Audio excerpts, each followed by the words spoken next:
President Biden has said from the start of this crisis, if Putin chooses to invade, the cost to Russia will be immediate and profound, to its financial system, to its economy, to its technology base, and to its strategic position in the world.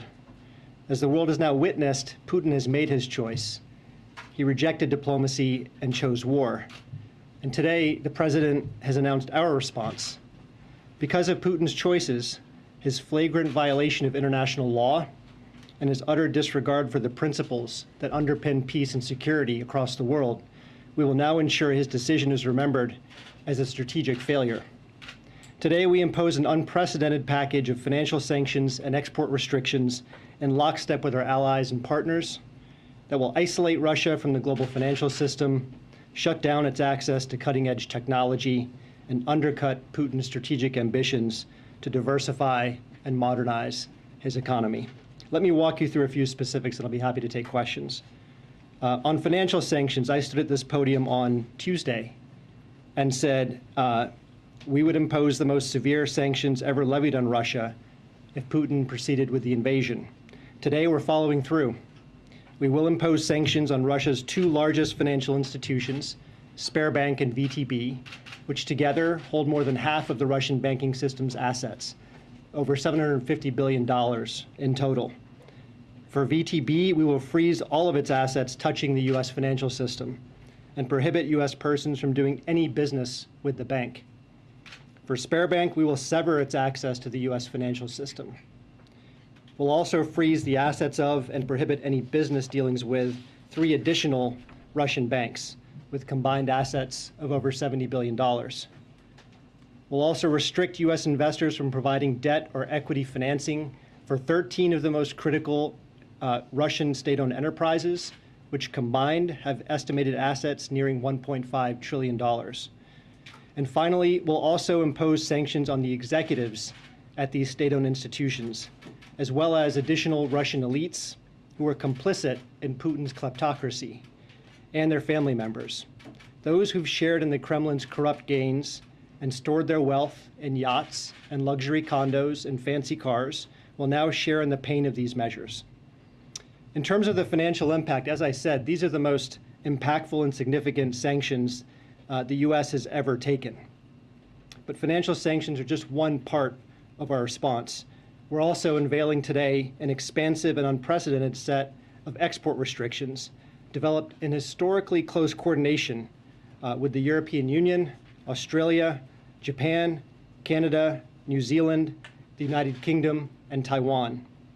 These new measures include sweeping restrictions on Russian military end users to impair Putin's military capabilities, and will also deny exports across Russia to sensitive cutting-edge technology, primarily targeting Russia's defense, aerospace, and maritime sectors.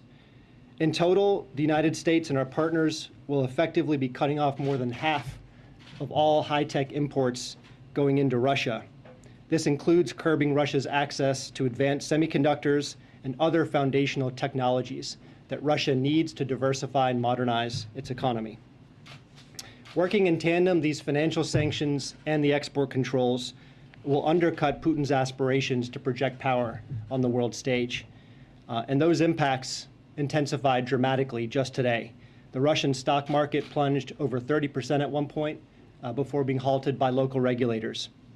Russia's currency, the ruble, weakened to its weakest value on record against the dollar before the central bank intervened. And the price the market is charging the Russian government to borrow is now above 15%. These impacts over time will translate into higher inflation, higher interest rates, lower purchasing power, lower investment, lower productive capacity, lower growth, and lower living standards in Russia. To be clear, this is not the outcome we wanted. It's both a tragedy for the people of Ukraine and a very raw deal for the Russian people. But Putin's war of choice has required that we do what we said, and to ensure this will be a strategic failure. Finally, let me just say a few words about the impact of Russia's choices on the U.S. We've intentionally scoped our sanctions to deliver severe impact on the Russian economy while minimizing the cost to the U.S. as well as our allies and partners. To be clear, our sanctions are not designed to cause any disruption to the current flow of energy from Russia to the world. We've carved out energy payments on a time-bound basis to allow for an orderly transition of these flows away from sanctioned institutions, and we provided other licenses to provide for an orderly wind down of business. Let me just stop there and take your questions. I just had a real quick question. You said it would take some time before it affects the economy and inflation. What's the timetable? How long do you think it will take until you have demonstrable results? Well, look, these are costs that build over time. And as I mentioned, I think last Friday, any leader, whether you're an autocrat or a small d Democrat, has to pay attention to the living standards of your country. And already we're seeing the effects of these measures and the signaling that we provided over the last 3 months. Before these sanctions were implemented, inflation in Russia was 8.7%. The government's borrowing costs had spiked above 10%. The ruble had lost almost 15% of its value. And today those costs escalated dramatically. Now it's going to be up to President Putin to decide ultimately how much cost he's willing to bear. But what we control is to make sure this will be a strategic failure, not just because of the sanctions, but also because of the export controls, because of Europe's accelerated diversification away from Russia in terms of its energy supply, due to our fortification of NATO's eastern flank, and due to the renewed energy and unity and determination by the West to stand up for our values and advance our principles. But to confirm, you're in it for the long haul, right? You're until you see the results that you want. We understand that these costs will accumulate over time. Thank you. You've just laid out all of the actions that the U.S. that our allies have taken at this point. As you understand, the questions, though, at this point are about the actions you have not yet chosen to take at this point, specifically the SWIFT system and sanctioning President Putin specifically himself. What are the triggers at this point? Are there actions that President Putin might still take you're expecting that would trigger those sanctions? Or what are the potential complications, especially about sanctioning Putin personally? So I understand a lot of questions about SWIFT and about sanctioning President Putin and lots of other measures that could be mentioned. But let me say this. I think today was a demonstration that we mean what we say. We delivered on what we said we would do in terms of imposing costs. So when we say all options are on the table and that we're prepared to continue to ratchet costs higher, it would be a mistake to doubt that resolve. But let me also step back and say that when we consider which sanctions to apply, we're not cowboys and cowgirls pressing a button to impose costs. We follow a set of principles. We want the sanctions to be impactful enough to demonstrate our resolve and to show that we have the capacity to deliver overwhelming costs to Russia. That's one. Number two, we want them to be responsible, to avoid even the perception of targeting the average Russian civilian, and of course, unwanted spillovers back to the US or the global economy. Number three, we want to stay coordinated. And so we calibrate our sanctions to maximize the chance that we move in lockstep with our allies and partners. Number four, they should be flexible so that we can escalate or de-escalate depending on facts on the ground. And lastly, as I mentioned before, they have to be sustainable. These sanctions work over the long term. That's what will guide our design. In light of the sanctions that were announced against individuals and entities in Belarus, can you tell us whether there are sanctions against any other countries that are being seriously considered at the moment? And what is the line that a nation would need to cross in this conflict for them to be on the receiving end of sanctions from the U.S.? Well, the Belarus measures were about delivering cost to a country that aided and abetted what we saw yesterday and overnight. But I have nothing else for you in terms of other countries being targeted. JJ. Oh, did you have a question? Oh, yeah, definitely. I know, I didn't mean, I was confusing the arms here. You want to go in the middle? Thank you, Delete. We'll come back to you. I wanted to ask you about some of the carve-outs. There are general licenses for more than a dozen areas, agriculture, energy, and you just said that the importance is to limit the impact on Americans. But I was hoping that you could say, is there a percentage that you can share of the number of exemptions that make up the overall transactions? So the general licenses, what percentage of the transactions are under those licenses? I would refer you to Treasury and OFAC for the details on what exactly is being exempted. and the percentage of business that would be included. I mean, could you say, is it a third, is it a half? I mean, is it a small percentage, is it a high percentage? I would go back to the principles of our design. The measures themselves and the exemptions are balanced so that we can deliver overwhelming costs while not having unintended consequences. And so that's the principle. But as to the specifics, I'd refer you to Treasury.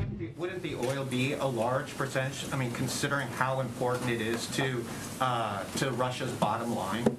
Well, look, where we have an asymmetric advantage is in foreign capital and cutting-edge technology. So that's where we're delivering the most concentrated impact. When it comes to energy, this is the one area where Russia has systemic importance in the global economy. We know it's the second largest natural gas producer in the world. It's also the second largest crude oil producer in the world. That's not to say that we have a dependence on Russia. Russia depends on those revenues just as much as the world needs its energy. But we're not going to do anything which causes an unintended disruption to the flow of energy as the global economic recovery is still underway. Thanks. Two quick questions, Philippe. One, if Putin takes Kyiv, does that trigger additional sanctions, specifically that scenario? Not going to speculate on particular hypotheticals. And you mentioned the timeline. You've been asked about the timeline. The president said in one of the answers to his questions today, he said, let's have a conversation in a month to see if these sanctions are working. But my question is, what happens in the meantime? Russia is taking over parts of Ukraine, major parts of Ukraine, as we speak. So the world just sits back and watches that happen until these sanctions take effect. Look, we can't dictate Putin's actions. What we can do is what's within our control, and to make sure this is going to be a strategic failure for Russia. And so over the course of the next month, what you can expect is that we'll see an intensifying negative feedback loop in Russian markets. And I've described the elements of that. You'll see record capital outflows. You'll see a weaker currency. You'll see higher inflation. You'll see lower purchasing power. You'll see lower investment. And that negative feedback loop, the velocity of it, is going to be determined by Putin's own actions. And so that's what you should expect on the financial sanctions front. On export controls, what you can see is that over time, this is going to atrophy Russia's capacity to diversify outside of just oil and gas and to modernize the strategic sectors that Putin himself has said he wants to develop: aerospace, defense, IT, lasers, sensors. These sectors all depend on foundational technologies designed and produced by the West. You will begin to see a chilling effect take hold in Russia as those inputs are denied. Thank you. For weeks now, administration officials have repeatedly said, yourself included, that these sanctions are meant to deter and prevent Putin from moving forward, from acting. Can you help us understand why the president said today that no one expected the sanctions to prevent anything from happening? And then secondly, on a quick one on Putin sanctions, without talking about when you might trigger them, can you help us understand what harm they would do to him personally if you were to sanction Putin? Look, on your first question, we don't usually engage in hypotheticals up here at this podium, but let's play this out. Had we unleashed our entire package of financial sanctions preemptively, I think a couple of things might have happened. Number one, President Putin might have said, look, these people are not serious about diplomacy. They're not engaging in a good faith effort to promote peace. Instead, they're escalating.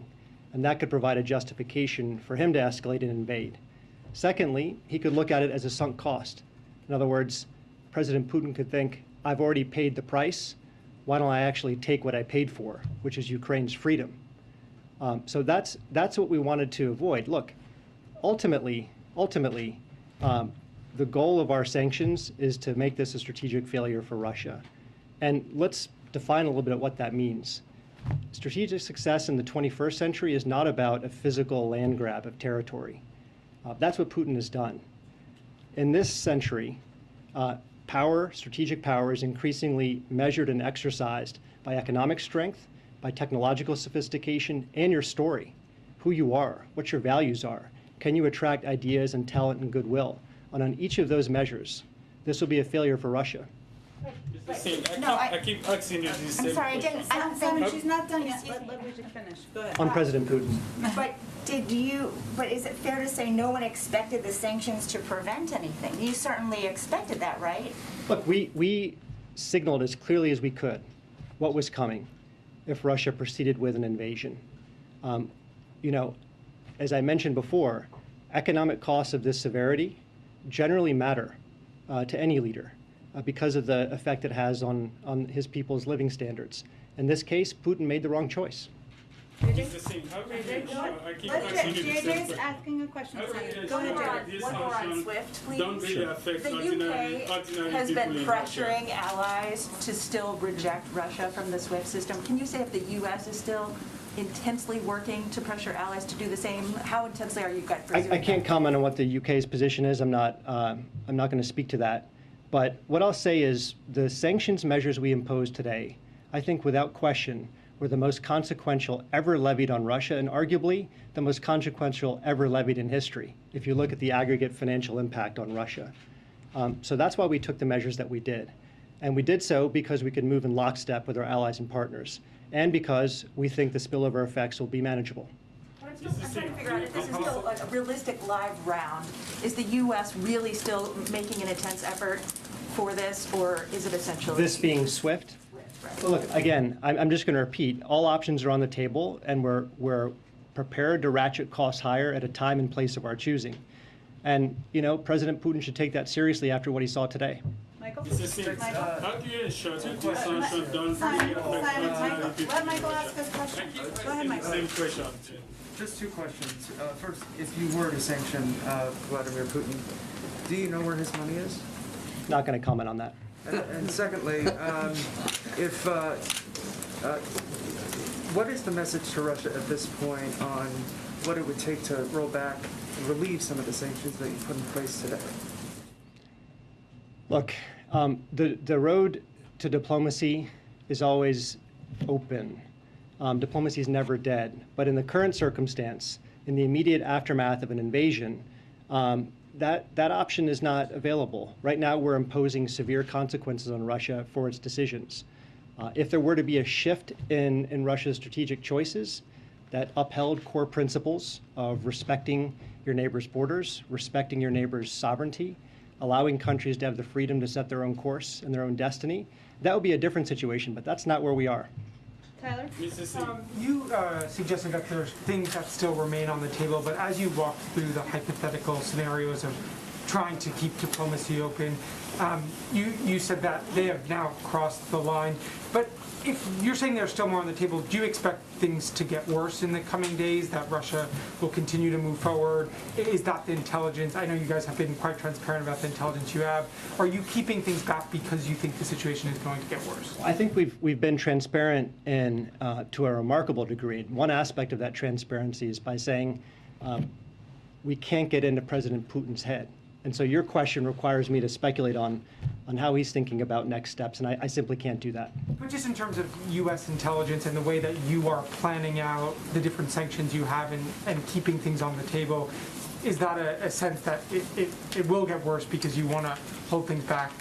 Look, our job is to be prepared and manage risks, all manner of risks. And that's what we've been doing over the past 3 months as this crisis intensified. We'll continue doing that. Last one from Steve. These Go ahead. sanctions Just to follow don't up, affect follow up ordinary from people in Franco. Russia. The targeting the Russian energy industry is totally off the table. Is that what you're saying, Khalid? What I'm saying is that our measures were not designed to disrupt in any way the current flow of energy from Russia to the world. Now, we have also said we are going to cut off Russia's access to cutting-edge technology. That technology can be used across many sectors. And so as it relates to Russia's long-term productive capacity, we are seeking to degrade that capacity, but nothing in the short term as it relates to energy. Thank you so much, Khalid. Thank you for Thank you. joining Thank us. you, Jeff. Appreciate it. Okay, I know it's late, but we will get to as many people as possible. I just wanted to note a couple of things at the top for all of you.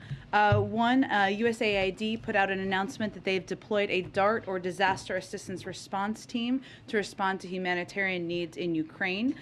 This DART team, which is currently based in Poland, is working closely with European allies and partners who will be on the front lines of the response. The team will lead the U.S. government's humanitarian response to help address critical needs caused by Russia's invasion of Ukraine. The DART comprises 17 disaster experts from USAID who are assessing the situation, identifying priority needs to scale up assistance inside Ukraine, and working with partners to provide rapidly needed assistance to communities affected by the conflict. I know a number of you have also asked me, and we've tried to provide as much detail as possible about how the president has spent his time over the last period since last evening. I think we put out a few details, but just to reiterate for all of you, he closely monitored the events on the ground from both the Oval Office and then back in the residence over the course of last evening. We put out a few details last night, including the fact that he spoke repeatedly with his national security advisor, Jake Sullivan. He also spoke with his U.S. UN ambassador, Linda Thomas-Greenfield, before she gave that powerful speech at the UN last night. He received a briefing from Secretary Austin, Chairman Milley, Secretary Blinken, and his national security advisor around 11 p.m. approximately last evening as well. And as you know, he also spoke with President Zelensky. He continued to monitor closely into the wee hours last night. This morning, as you all know, he met for just about an hour with his national security team, which included both a full table in the room and full members from the cabinet, from the national security team on the screen. During that meeting, as is standard, he received an update from, of course, Defense, Intel, his diplomatic team about the status on the ground, and he has, of course, remained closely engaged with them through the course of the day. As you know, he also had a G7 meeting that lasted a couple of hours this morning, and he also spent an hour this afternoon on the phone with the leaders in Congress, Democratic and Republican leaders in Congress, briefing them on the situation on a secure call, briefing them on the situation on the ground, answering questions they had as well. So that has been his day to date, and he is continuing, of course, to focus on other priorities as president. But why don't we go to you, Zeke? Thanks, Jen. Just picking up on that, has the president made any additional foreign leader calls today? Has he spoken to President Zelensky since their call last evening? There's not been another call to President Zelensky. I expect, as you have seen over the past several days, he will continue to have calls with leaders. We will keep you abreast as those happen. And with the U.S. government saying that it believes that the Russian objective right now is to decapitate the Ukrainian government, does the U.S. believe that President Zelensky at this moment is safe? We're not going to get into security questions, but we are in touch with President Zelensky, and we are working to provide him a range of support.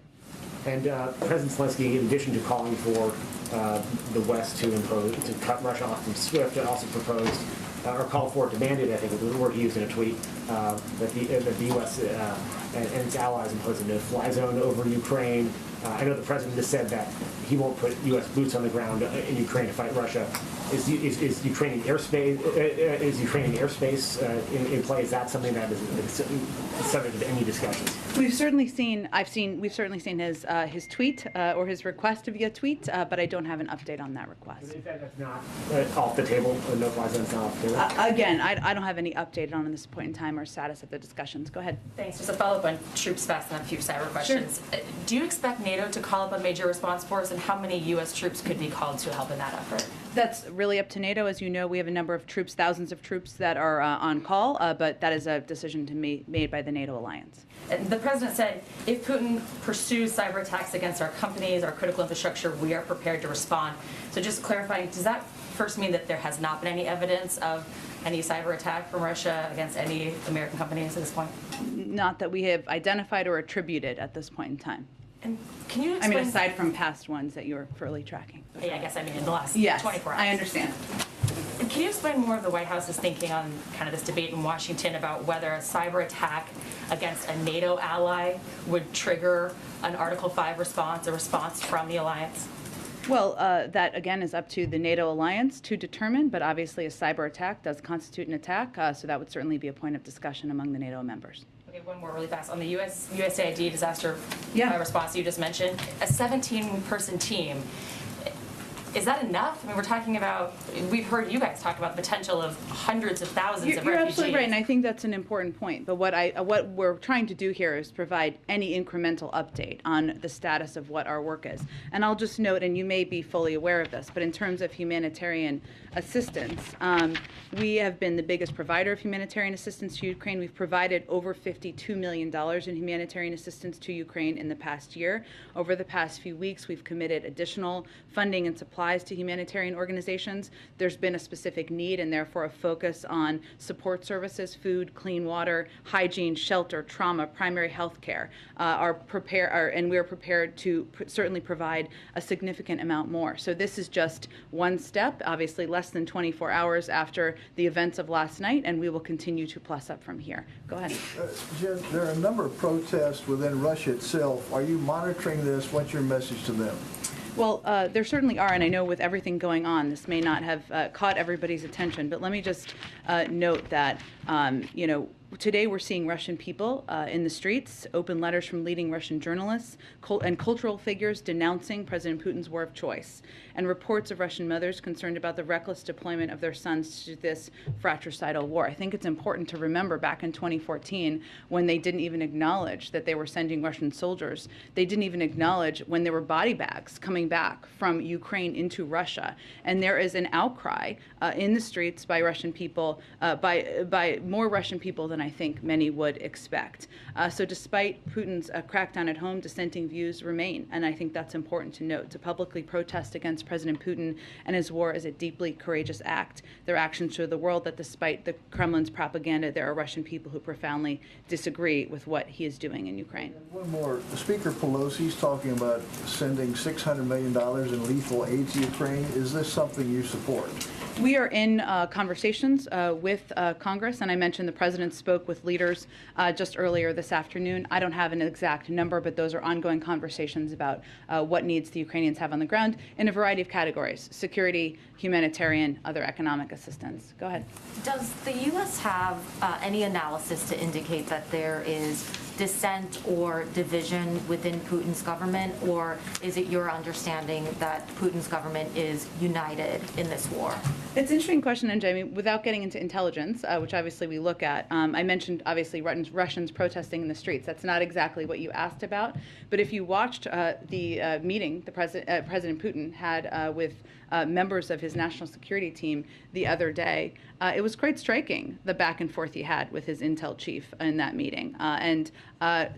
The analysis of that certainly can be done in an open source manner, given it was quite public, but I will leave outside analysis to give further assessment of that. And as you know, we are seeing Ukrainians start to flee the country. Yeah. Is the U.S. prepared to accept Ukrainian refugees? We are, but we certainly expect that most, if not the majority, will want to go to Europe in neighboring countries. So we are also working with European countries on what the needs are, where there is capacity. Poland, for example, where we are seeing an increasing flow of refugees over the last 24 hours, or flow of individuals, I should say, out of Ukraine, what their needs are, and we've been talking and engaging with Europeans about that for some time now. Well, part of what you're doing is to prepare for the United States to accept. The president is certainly prepared for that, but I would just note that because there are a number of European countries neighboring Ukraine who have expressed an openness to it, we would anticipate many of them would want to go to European countries. And just one more quick question.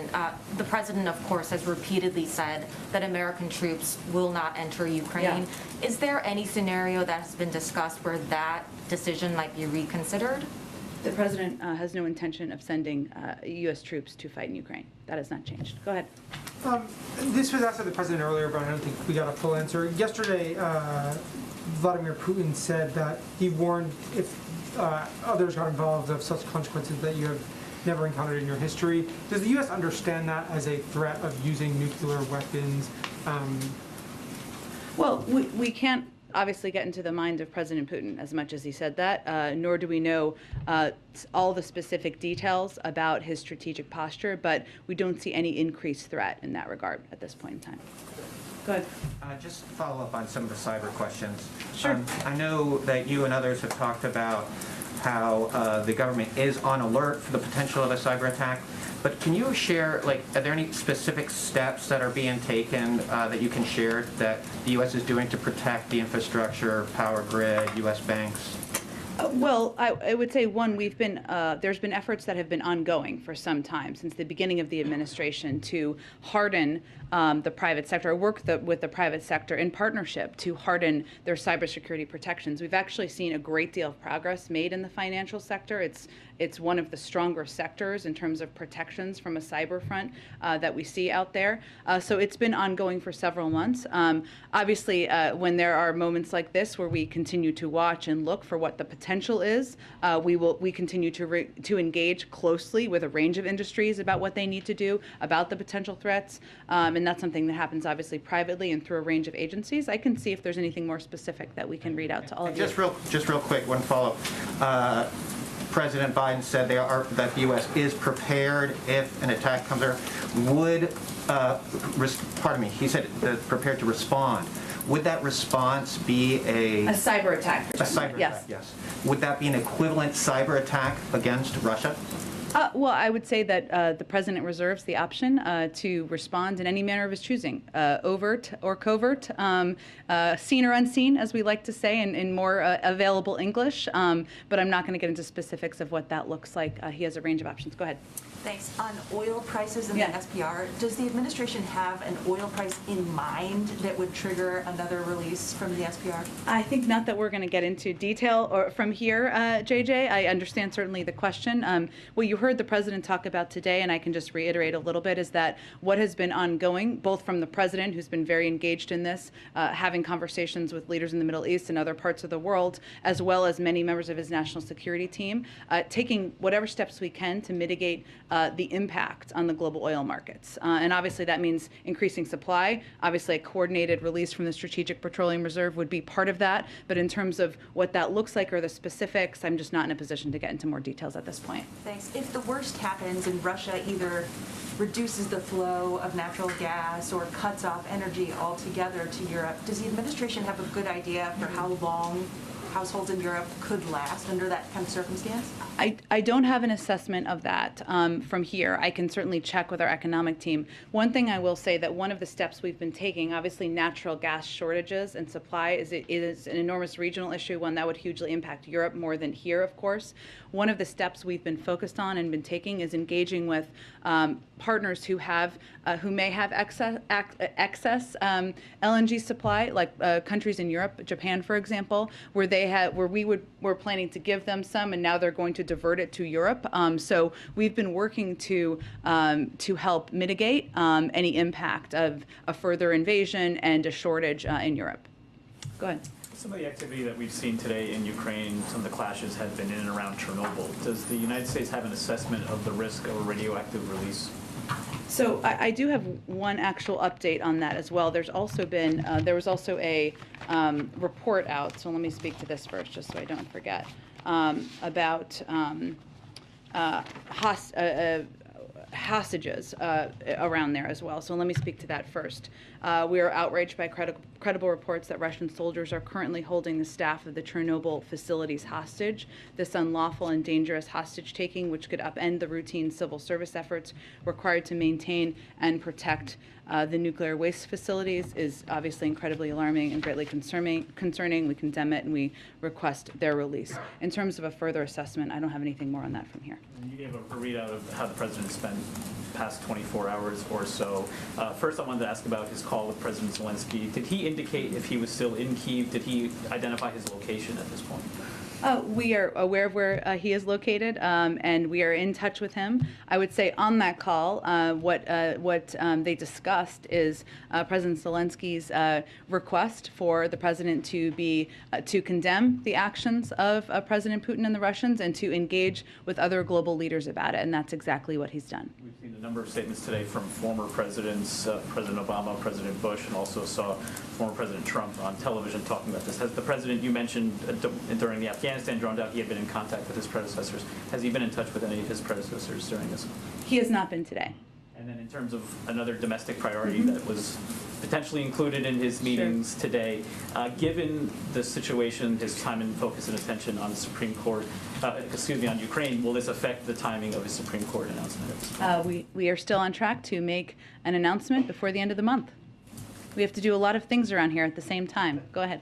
Just to follow up on the cyber attacks and Article 5 question, I know you said that it's up to NATO to decide, but from a U.S. perspective, would any cyber attack against a NATO ally trigger Article 5, or would there be a measure for what counts? Again, this is a conversation we would have with our NATO allies and partners. I don't have anything in addition to add to it. And just to follow up on the Supreme Court, I know you said you're on track, but has he made a final decision given there are basically 2 days left for the end of the month? Not a final, and no job offer has been made. Go ahead. Thanks. Just a couple. Are there any concerns or indications at this point that Russia had prepared for the sanctions that you're putting in place and kind of developed preemptively ways to blunt that impact? Well, it's an interesting question, and some of it is hard because it's hard to get into the minds of President Putin and the oligarchs around him. One of the steps we tried to take is to, as we were contemplating the individuals we were going to sanction, we sanctioned family members as well, because what we've seen the tactics they've used in the past is they've moved money around and resources around to family members, and we tried to address that on the front end. In terms of the banking and the financial sector, I mean, it accounts for such a large percentage of how they do business it would be a difficult thing for them to plan and plot against. And if you look to just even the anticipation of the potential sanctions, as Dilip was mentioning, the ruble is the worst performing currency in the world right now. Their inflation has skyrocketed. So we're even seeing in their markets the anticipated impact even before today, and that's even before the actual squeeze on the financial sector in the country. So it feels to me it would be a little hard to plan around and plot around given the significance of what was done today and the fact that when we sanctioning 10 of Russia's financial institutions and these export control measures, which essentially cuts President Putin off from semiconductors and access to a range of technology he wants for the future. Those are difficult things to plan ahead for. I guess secondly, does the administration have any assessment for how China is reacting to this at this point? Whether they are willing to provide support to Russia, how much, and has there been any kind of contact there to kind of attempt to move them off of any support? Well, in terms of what impact they can have, I mean, China only accounts for about 15% of China and Russia. I'm not sure. You can double check me on this. About 15% of the global economy. If you look at G7 partners in the U.S. and Europe, it's about 50%, right? So they cannot cover what the impact of the sanctions that have been announced in coordination with Europe, how they would impact Russia. I think from our perspective as it relates to China, well, I can't get into the heads of what their thinking is. This is a moment for China, for any country, to think about what side of history they want to stand on here. And that is certainly the case that we would make publicly and privately. I think you saw that Secretary Blinken spoke with his counterpart just a couple of days ago. The president's certainly open to speaking with his counterpart, but I don't have any prediction of that at this point in time or a timeline. Go ahead. Thanks, Jen. Over the past couple of weeks, as you've been sounding the alarm on this, you've put the sanctions package together, conducted diplomacy with the Russians and the rest of the world. How did the Ukrainian government use that time, since they've been initially warned that this was a likelihood? Did they use that time wisely to prepare? Tell me more about what you mean exactly. Well, you're seeing reports from the streets in Russia in Ukraine of people being surprised. You had obviously local and national leadership in Ukraine telling people to stay calm, to go to work, even the day before the invasion began. So were they properly prepared, and was there more that they could have done in the lead-up? Look, I think it's not particularly constructive for us to give an assessment of that. What I can tell you is that our focus has been on providing up-to-date what has turned out to be quite accurate and transparent information about what the President Putin was preparing to do, which was invade Ukraine. And we have been very clear with American citizens who are there. We have been clear with our European partners for months now, including Ukrainian leadership. So that has been what our focus has been. And we will remain a strong supporter and partner of President Zelensky in Ukraine moving forward. Go ahead. Following up on the sanction question. Yeah. We have heard for weeks that these sanctions were at least in part a part of a strategy that was based on deterrence as well as prevention. Today, with the president's comment that no one expected the sanctions to prevent anything from happening, moving forward, do you expect this slate of sanctions to prevent any further advancement or aggression from Russia? Well, I would say that later in the back and forth or the press avail, he also said when asked if sanctions cannot stop President Putin, what penalty can? And he said, I didn't say sanctions couldn't stop him, which leads me to believe that's not exactly what he meant. He also went on to say the threat of sanctions and imposing the sanctions and seeing the effect of sanctions are two different things. And the way we look at this, broadly speaking, and Dilip touched on this a little bit, is that we do see them as having a deterrent impact, right? It doesn't mean they're 100% foolproof. But if there's a 95% chance of Russia invading without the threat of sanctions, and there's a I'm making up these percentages just to make a point, but and a 65% chance that they will with them, you're obviously going to go with the threat of sanctions because you want to reduce the threat of an invasion. So there is a deterrent, and we've seen the deterrent impact work at times, right? I'd also note that we are very clear-eyed about the fact that President Putin, not just a few days ago, I mean, he gave the speech a few days ago where he questioned the legitimacy of Ukraine as a sovereign country. He's also talked about how the breakup of the Soviet Union was the worst thing that's happened, that's a paraphrase, in recent, in decades of history. So we are clear-eyed about his ambition, but what the other part of it that we are quite focused on is the consequences. And the way we see it is, as we've touched on a little bit, inflation skyrocketing, the ruble is the worst performing currency in the world. It was his decision to go to war. It's our choice to make him pay a price, same with the global community, and we believe these consequences are also going to have an impact. Just at the risk of repeating your question as well, I mean, the president did also say, let's check in a month, and there has been some questions about time here. It seems like this is a strategy to use these sanctions to put pressure on Russia to eventually discourage them to pull out, or to force them to pull out this advance. So what is the timetable here, you think, for when the Russian government will start actually feeling the impact of these sanctions and possibly pull out? Well, in many senses, they're already feeling the impact. I mean, look at where the ruble is. Look at where inflation is. Look at where the markets are in Russia. In terms of how Putin will feel the impact, we just sanctioned a range of oligarchs around him. We sanctioned 10 financial institutions.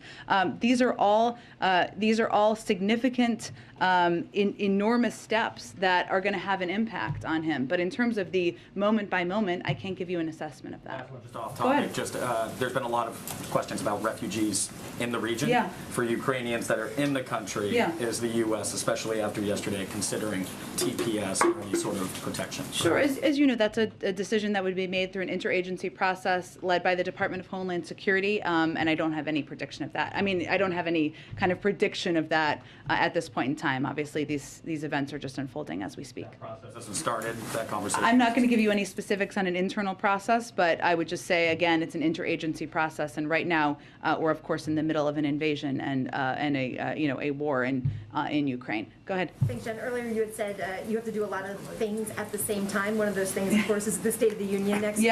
Can you tell us how the president this week has been preparing for that, how much time he spent on this speech, and how he's juggling that with this very busy schedule that you laid out earlier tonight? Yeah, absolutely.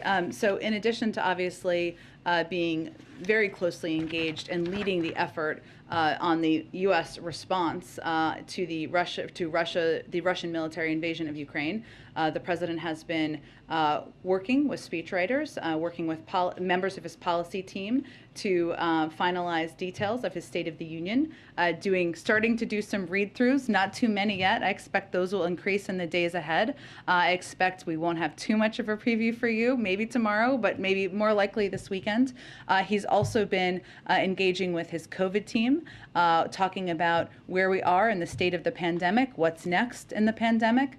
He's been working working closely with his economic team on and receiving updates on the supply chain, the implementation of the infrastructure bill. So even as we have all been understandably focused on the conflict in Ukraine, the president has been very hard at work on a range of issues that are vital to the American people. You touched on my follow-up. ABC is reporting that the White House is revamping the COVID strategy now that hospitalizations are on the decline. Should we expect the president to roll that out in the speech next Tuesday?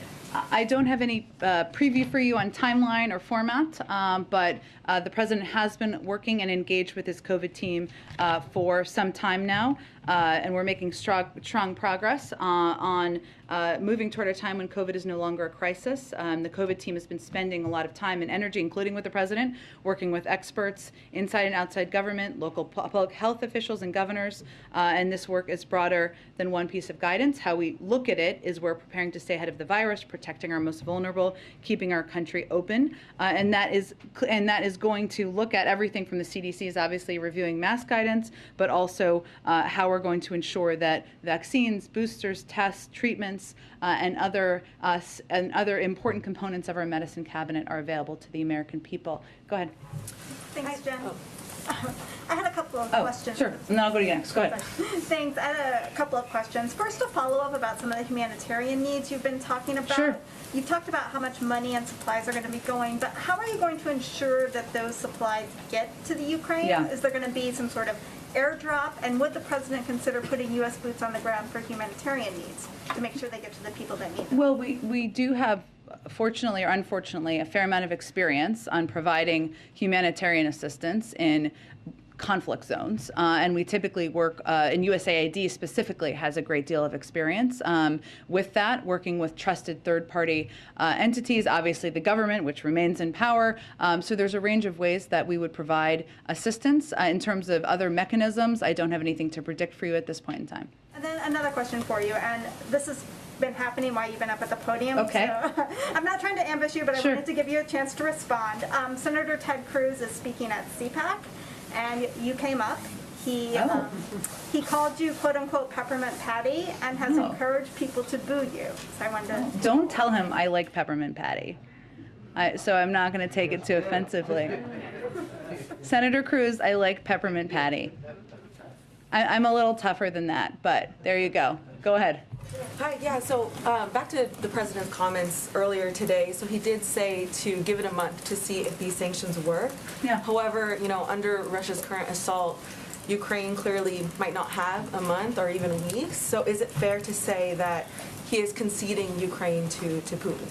There's nothing about the president's strategy or approach or leadership in the world building a coalition of the majority of countries, in the Western world to stand against the actions of President Putin that suggests that he is ceding anything. You saw him lay out a set of historic sanctions today that will maximize pain on Russia. Yes, as we've conveyed, they're meant to have a squeeze over the course of time, but we're already seeing an impact on the financial markets, on the currency, on inflation in Russia, and there are unfortunately the Russian people are going to feel the pain of that. So I would say the president is going to continue, as he has for weeks now, to work in close lockstep with European partners to continue to press from the global community for de-escalation as it relates to the events in Ukraine. Go ahead. Thank you, Jen. If President Zelensky is in danger of being killed or captured and put on some sort of a show trial, would President Biden send U.S. troops in on a rescue mission to get him out? Again, we are in touch with President Zelensky, who is an important partner. We support him. He's the leader of Ukraine, the president of Ukraine, but I'm not going to get into security steps. Okay. There's this talk about a possible forecast for financial pain, particularly at the gas pump for Americans. The president said today the notion that this is going to last for a long time is highly unlikely. Would he try to ensure that by lifting some of the restrictions that he's put in place on the energy industry or rethinking some projects like the Keystone Pipeline? Well, first of all, the Keystone Pipeline is not flowing, so I'm not sure how that would solve anything. There's also plenty of oil leases that are not being tapped into by oil companies, so you should talk to them about that and why. But what the president's talking about is we certainly understand, and he said this today, right? May have been in response to your question, I don't remember, but if there's an invasion of another country by a big country, there's going to be impacts on the markets, right? And we certainly anticipated that, and we anticipate that as it relates to the global oil market as well. So that's why the president for weeks now has been engaging with a range of big global suppliers, some in the Middle East, others, to see what we can do to ensure there's supply out there in the market to reduce the impact on the American people. And the U.S. is one of the Russian oil industry's best customers, hundreds of thousands of barrels per day. Would the president ever consider ordering U.S. companies to stop importing Russian oil? I don't have any prediction of that at this point, Peter. We announced some significant sanctions today. Our objective is to ensure there is the greatest economic pain on Russia, and not on the Russian people, but on President Putin, and to minimize the impact on the American people, including companies here in the United States. All right, thanks everyone. See you tomorrow. He said that he thinks that Putin's going to go and try to expand back the Soviet Union. So is this, do you all think this is Act 1 in a multiple country invasion? Well, I'm not going to make a prediction of that, but we certainly think he has grander ambitions in Ukraine. To clarify that same point, does he believe that President Putin is going to absorb Ukraine into Russia? When he says that President Putin wants to reestablish the Soviet Union, is that what he's saying? I think he believes that, as we all do, that President Putin has grander ambitions in Ukraine. Hence, the military campaign is continuing. Thanks, everyone. Thank you, everyone. All of us from now on? We'll do this more tomorrow.